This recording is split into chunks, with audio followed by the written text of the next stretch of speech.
Hello, everyone. This is Adam Meister, the Bitcoin Meister, the Disrupt Meister. Welcome to the One Bitcoin Show. That's a strong hand. Today is January the 31st, 2019.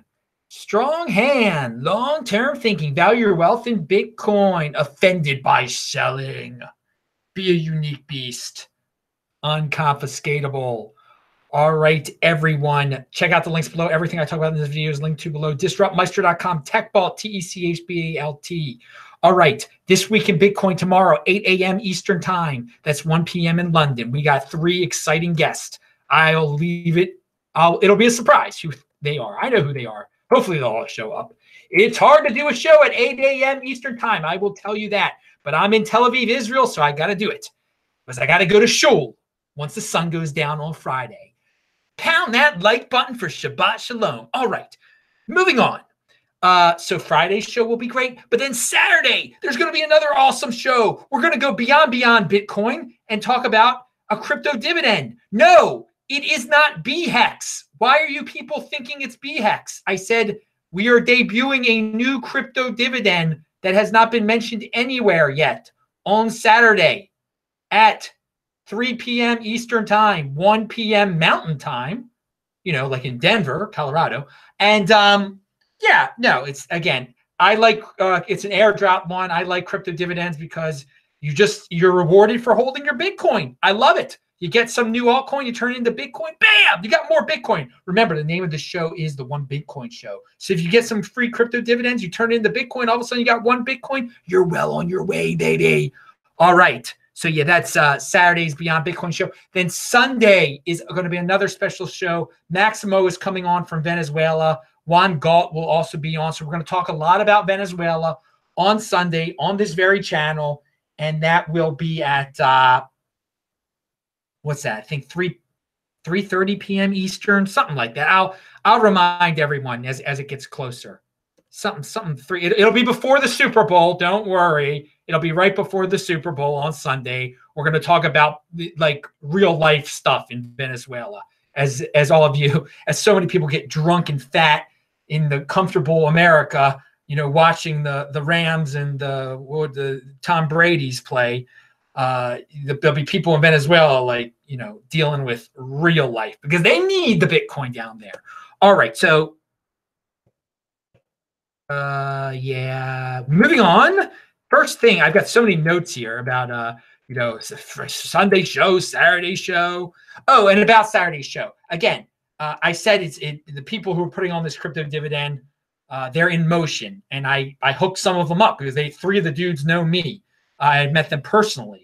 And you've seen them on this on the This Week at Bitcoin show before. But again, I forgot to say yesterday that if you're in motion and you like what they're doing, you probably can do something with them, I guess. It's always good to be. So don't be afraid to contact them or contact me if you got any ideas. Remember, so the person who came up with this really cool airdrop crypto dividend idea, he contacted me. I was like one of the first people he contacted. Maybe I was the first person he contacted. I don't know. So and I got him rolling, and wow, it's just amazing.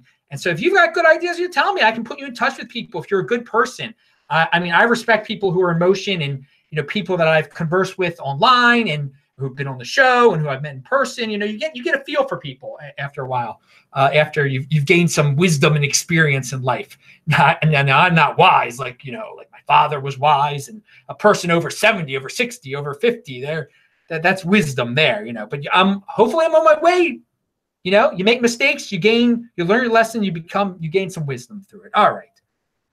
That should be something we should all strive for. So a little bit of wisdom, and I think I've got a tad bit of it from some of this crazy experiences I've been through in life, living in Linden Avenue in Baltimore, having 3 houses during a short period of time, getting into Bitcoin, seeing how impulsive people are, valuing my wealth in women and then valuing my wealth in Bitcoin. Oh God, it's been fun. Yeah, can't lie. Got some good stories. When you meet me in person, Well, this is what you get. So, okay, now, but you get some more personal stories when you meet me in person. I try to, I keep some things I keep off the air. So this is a family program and everything. Let's get into the nitty gritty of things. You want to hear about the VanEck SolidX Bitcoin ETF? It's back. This is from one of the guys over at VanEck. Pound that like button, by the way. And from VanEck, he tweeted this out. What's this guy's name? Garber. The VanEck SolidX Bitcoin ETF proposal rule change has been resubmitted by CBOE. Hard work by all teams involved. Public document. Okay, so you if you click on that link, you can see the public document. Oh, what a shock! It's back. Of course, it's back. Of course. Now, when will the whole process starts again? So who knows when it's going to get approved or disapproved or whatever? Don't hold your breath, people. But of course, it's back. Big deal. It'll be time to celebrate once it gets approved. Okay, it's going to get approved eventually. No one can say when eventually is, though. It might not be until 2020. So, hey, there you go. Maybe that'll put a smile on your face that they resubmitted it. Maybe you didn't hear it yet. There's the news for you. So I saw Vinny Lingham's Twitter thread, and he shared a guy who was a friend of his, I guess a co-founder. I guess he's a friend of his. They founded a company together once. He retweeted this guy's tweet. It's about a new company. What's this called? Hang on. Step.com. Clearly a well-funded, or it will be a well-funded Silicon Valley company if they could pay for the Step.com domain. Now, there's a reason I'm mentioning this. And because clearly this person is going by the rules and wants venture funding, they're gonna follow the rules. When they're talking about teens, I assume they're talking about 18 and 19-year-olds, okay? So, and there's a Medium post. The guy explains what he's doing, and I'm going to quote from it. For the past 9 months, I have been busy behind the scenes, combining my passions and life lessons with my expertise to set up the next big challenge. A trusted banking platform that works with today's modern lifestyle and teaches not only teens, but also families how to better manage their money. Okay, and it's step.com. You can go to step.com and you can see. But I mean, again, that URL didn't come cheap. So this dude's he's talking about a trusted banking platform. Why do you want to stick with those traditions? Why do you want to keep it in the bank? Like, the reason I'm bringing up all this is I think this is just a big waste. I think the guy's going to get a lot of money because he's connected and whatever. He's done this before. He's founded companies. He's got a good pitch. All he needs is Bitcoin. Okay, so I'm going to read some more. There are currently 75 million children and young adults under the age of 21 in the U.S. This underserved demographic, and I agree, it's underserved demographic, is overwhelmingly forced to deal with cash, even though their lives are digital. They cannot use cash to shop online, pay for an Uber, order from Amazon, download music, or participate in online gaming sites like Fortnite.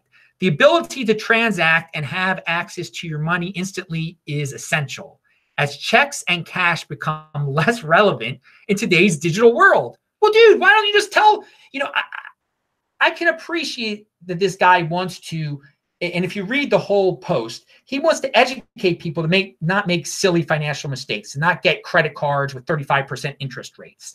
And I think a part of the education probably will be to kids that are under 18, so that when they get offered these credit cards, they don't fall for it. Okay, that's great. But for the rest of it, I mean, they could learn that from holding Bitcoin, from being their own bank. First of all, they could get that education that way.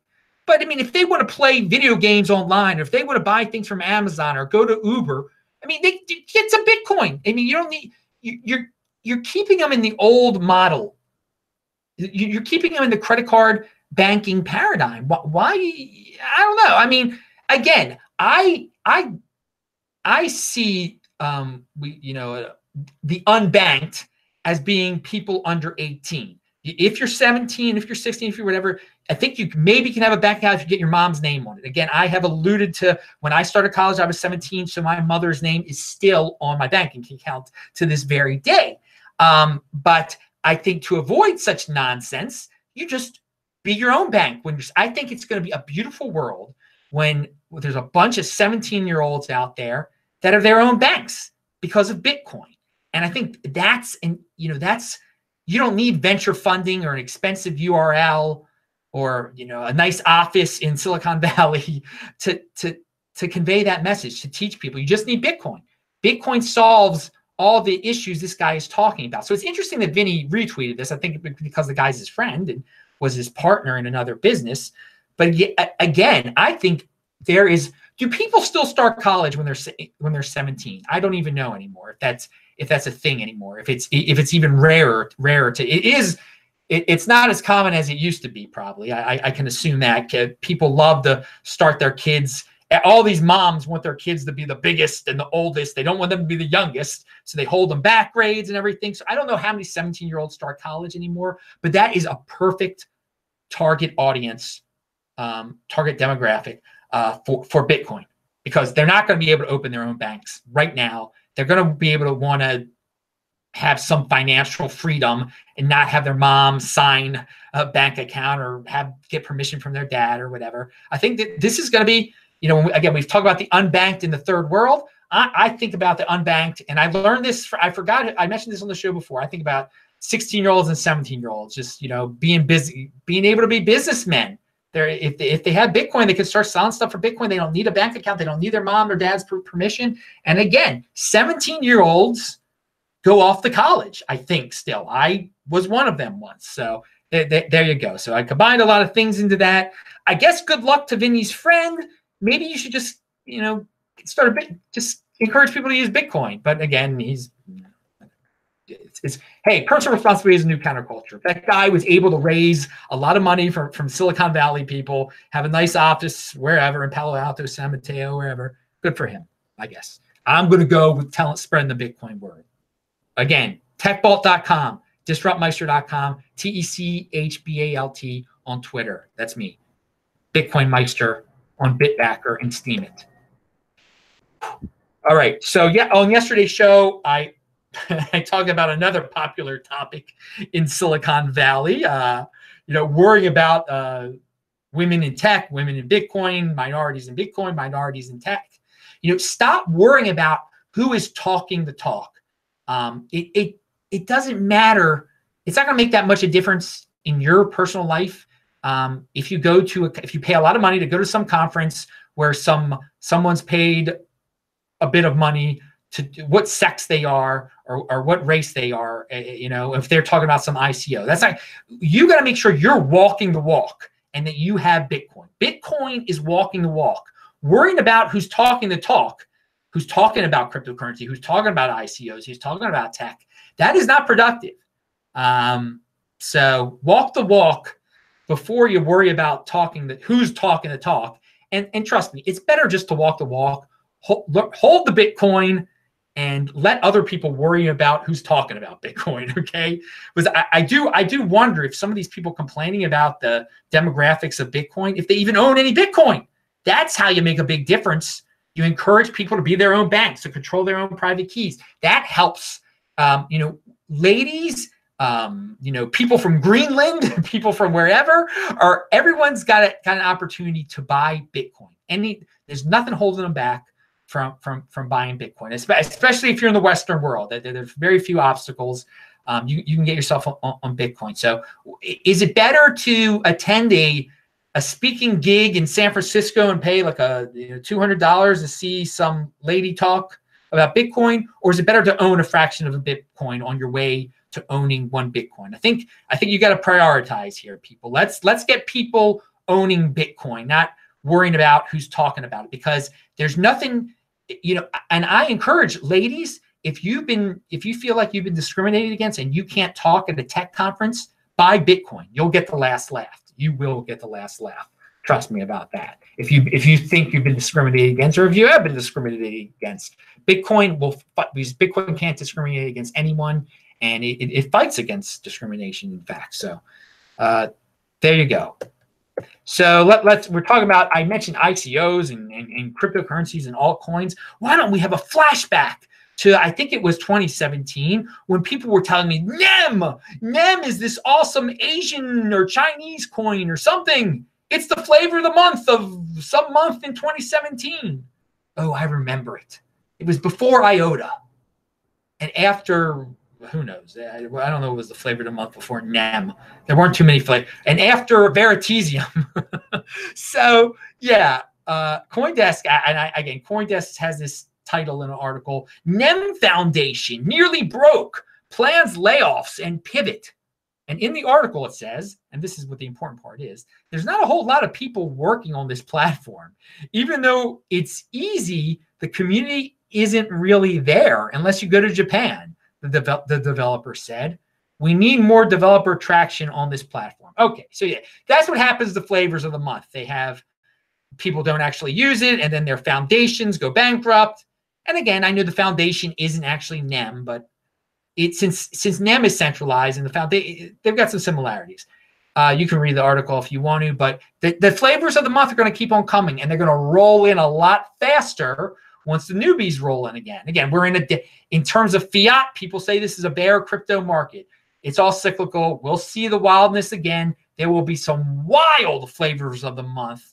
And, I guess, what is it? Grin is a flavor of the month right now or something like that. Or the other one's a flavor of the month. Very interesting stuff. Whatever. Okay. So I'm Adam Meister, the Bitcoin Meister, the Disrupt Meister. Remember, subscribe to this channel. Like this video, share this video, check out the links below, pound that like button, bang the bell button, follow me on Twitter. And remember, tomorrow's show is soon. This Week in Bitcoin will be at 8 a.m. on Friday morning. Again, there's a new show here every day. Love you guys. I will see you in the morning. Bye-bye.